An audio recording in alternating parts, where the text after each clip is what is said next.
By election ನಂತರ BJP ಮತ್ತು JDS ಮೊದಲ ಸಭೆಯನ್ನ ಮಾಡ್ತಾ ಇದ್ದಾವೆ. ಹೌದು, ಮಾರ್ಚ್ನಲ್ಲಿ ಅಧಿವೇಶನ ಇರುವುದರಿಂದಾಗಿ ಸರ್ಕಾರವನ್ನು ಯಾವ ರೀತಿ ಕಟ್ಟಿ ಹಾಕಬೇಕು ಅನ್ನುವಂಥ ನಿಟ್ಟಿನಲ್ಲಿ ಬಿಜೆಪಿ ಮತ್ತು ಜೆಡಿಎಸ್ ನಡೆಸ್ತಾ ಇರುವಂತಹ ಸಭೆ ಇದು. ಬೈ ಎಲೆಕ್ಷನ್ ಬಳಿಕ ಬಿಜೆಪಿ ಜೆಡಿಎಸ್ನ ಮೊದಲ ಸಭೆ ಮಾರ್ಚ್ನಲ್ಲಿ ವಿಧಾನಸಭೆ ಅಧಿವೇಶನ ಹಿನ್ನೆಲೆಯಲ್ಲಿ ಸಂಜೆ 5 ಗಂಟೆಗೆ ಬಿಜೆಪಿ ಮತ್ತು ಜೆಡಿಎಸ್ನ ನಾಯಕರು ಸಭೆ ಸೇರ್ತಿದ್ದಾರೆ. ವಿಪಕ್ಷವಾಗಿ ಸರ್ಕಾರದ ವಿರುದ್ಧ ಹೋರಾಟಕ್ಕೆ ಪ್ಲಾನ್ ಅನ್ನ ಮಾಡಿಕೊಂಡಿದ್ದಾರೆ. ಅಭಿವೃದ್ಧಿ ಕುಂಠಿತ ಆಗಿರೋದ್ರ ಬಗ್ಗೆ, ಬಿಬಿಎಂಪಿ ವಿಭಜನೆಯ ಚರ್ಚೆಯ ಕುರಿತಂತೆ, ಇನ್ನು ಆಗಸ್ಟ್ನಲ್ಲಿ ಬಿಬಿಎಂಪಿ ಚುನಾವಣೆ, ಎಲ್ಲ ವಿಚಾರಗಳ ಚರ್ಚೆ ಅನ್ನೋದು ಆಗುತ್ತೆ.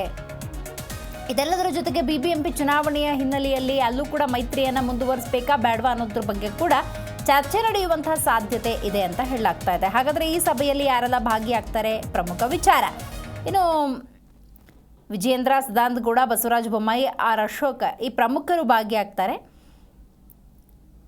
ಇನ್ನು ಜೆಡಿಎಸ್ನಿಂದ ಯಾರೆಲ್ಲ ಈ ಸಭೆಯಲ್ಲಿ ಭಾಗಿಯಾಗ್ತಾರೆ ಅನ್ನುವಂಥ ಕುತೂಹಲ ಖಂಡಿತವಾಗ್ಲೂ ಇದ್ದೇ ಇದೆ. ಬೈ ಎಲೆಕ್ಷನ್ನ ಬಳಿಕ ಬಿಜೆಪಿ ಮತ್ತು ಜೆಡಿಎಸ್ ನಡೆಸ್ತಾ ಇರುವಂತಹ ಮೊದಲ ಸಭೆ ಇದು. ಸಂಜೆ 5 ಗಂಟೆಗೆ ಸಭೆ ನಡೆಯುತ್ತೆ. ಹಲವಾರು ವಿಚಾರಗಳ, ಪ್ರಮುಖ ವಿಚಾರಗಳ ಚರ್ಚೆ ಅನ್ನೋದು ಈ ಸಭೆಯ ಮೂಲಕ ನಡೆಯಲಿದೆ.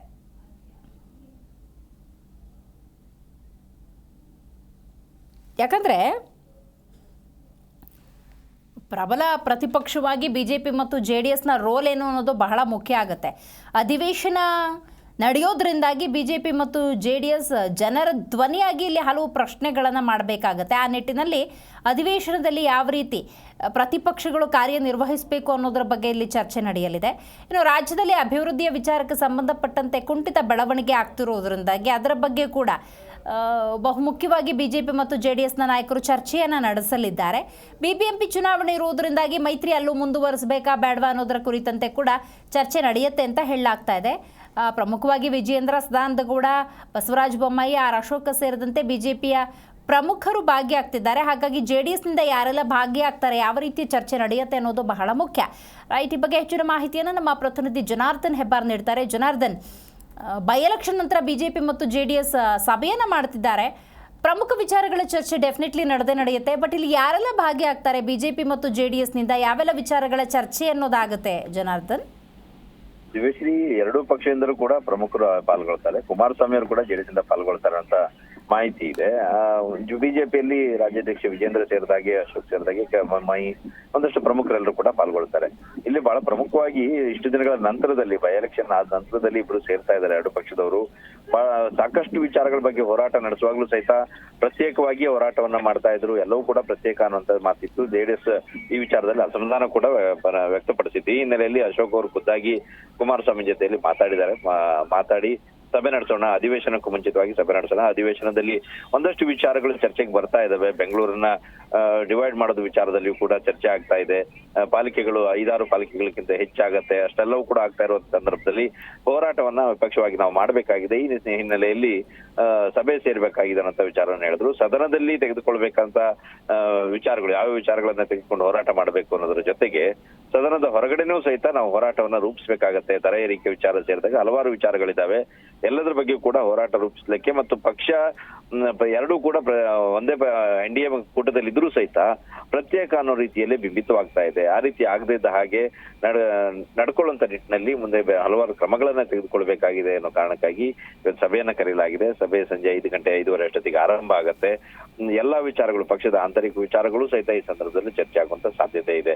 ಯಾಕಂದ್ರೆ ಬಹಳಷ್ಟು ದಿನಗಳಿಂದ ಹಲವಾರು ವಿಚಾರಗಳನ್ನ ಇಟ್ಕೊಂಡು ಪ್ರತ್ಯೇಕವಾಗಿ ಸಭೆ ನಡೆಸ್ತಾ ಇದ್ರು. ಎರಡು ಪಕ್ಷಗಳ ಸಮ್ಮಿಳಿತ ಆಗಿರ್ಲಿಲ್ಲ.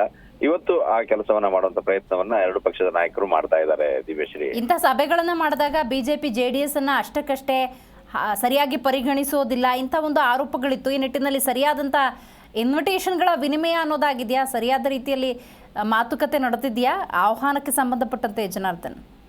ಹೌದು, ಯಾಕಂದ್ರೆ ಅಶೋಕ್ ಅವರೇ ಖುದ್ದಾಗಿ ಕುಮಾರಸ್ವಾಮಿ ಅವರ ಜೊತೆಯಲ್ಲಿ ಮಾತಾಡಿದ್ದಾರೆ. ಅವರು ರಾಜ್ಯಾಧ್ಯಕ್ಷರು ಇರೋ ಕಾರಣಕ್ಕಾಗಿ ಜೆಡಿಎಸ್ ನಲ್ಲಿ ಅವರಿಗೆ ಆಹ್ವಾನ ಕೊಟ್ಟ ನಂತರದಲ್ಲಿ ಪಕ್ಷದಂತ ಉಳಿದ ಎಲ್ರಿಗೂ ಕೂಡ ಆಹ್ವಾನ ಕೊಟ್ಟ ಹಾಗೆ ಇರುತ್ತೆ. ಮತ್ತು ಯಾರನ್ನೆಲ್ಲ ಪ್ರಮುಖರನ್ನ ಕರಿಬೇಕು ಅನ್ನೋದ್ರ ಬಗ್ಗೆ ಕುಮಾರಸ್ವಾಮಿ ತೀರ್ಮಾನವನ್ನ ಮಾಡ್ಕೊಳ್ತಾರೆ, ಜೆಡಿಎಸ್ ಒಳಗಡೆಯಲ್ಲಿ ಯಾರನ್ನ ಕರಿಬೇಕು ಅಂತ ಹೇಳಿ. ಯಾಕಂದ್ರೆ GT ದೇವೇಗೌಡರು ಕೂಡ ಅಲ್ಲಿ ಅಸಮಾಧಾನಿತರಿದ್ದಾರೆ. ಅವರನ್ನು ಇವತ್ತಿನ ಸಭೆ ಕರೀತಾರ ಅನ್ನೋದು ಇರುವಂತ ವಿಚಾರ. ಕರೆದ್ರೂ ಅವ್ರು ಬರ್ತಾರ ಅನ್ನೋದು ಕೂಡ ಇಲ್ಲಿ ಇರುವಂತ ಪ್ರಶ್ನೆ ಆಗಿದೆ. ಉಳಿದಂತೆ ಪಕ್ಷದ ಪ್ರಮುಖರು, ಶಾಸಕಾಂಗ ನಾಯಕ ಸುರೇಶ್ ಬಾಬು ಸೇರಿದಾಗೆ ಒಂದಷ್ಟು ಜನ ಪ್ರಮುಖರನ್ನ ಜೆಡಿಎಸ್ ನಲ್ಲೂ ಕರೀತಾರೆ. ಬಿಜೆಪಿಯಲ್ಲೂ ಕೂಡ ಒಂದಷ್ಟು ಜನ ಪ್ರಮುಖರು ಬರ್ತಾ ಇದ್ದಾರೆ.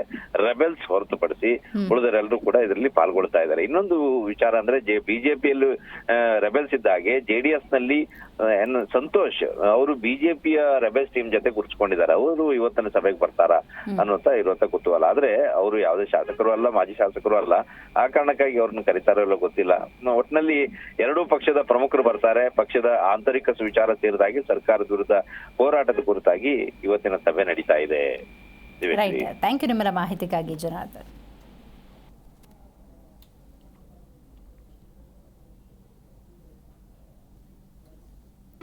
ಜಿ ಕನ್ನಡ ನ್ಯೂಸ್ ಈಗ ನಿಮ್ಮ ಮನೆಯಲ್ಲೇ ನೋಡಿ. ಎಲ್ಲ ಕೇಬಲ್ಗಳಲ್ಲಿ ಈಗ ಲಭ್ಯ. ನಿಮ್ಮ ನೆಚ್ಚಿನ ಜಿ ಕನ್ನಡ ನ್ಯೂಸ್ ಈಗ ಸನ್ ಡೈರೆಕ್ಟ್ ನಲ್ಲಿ number 292, Tata play number 1664, Jio TV number 1334, NXT digital number 30, in cable number 30, city networks 51, U digital number 162, GTPL number 17, Rockline telecommunications number 42, Shri Basaveshwara cable number 168, rural cable network 60, Vinayaka digital 57, Abhishek cable 821, city channel 53, Siddeshwara cable network 57, V4 digital Infotech 628, Surya digital networks 53, Gajanan digital number 836, Malnad Infotech Private Limited number 56, Metrocast number 830, victory digital number 167ರಲ್ಲಿ ನೋಡಿ ಆನಂದಿಸಿ.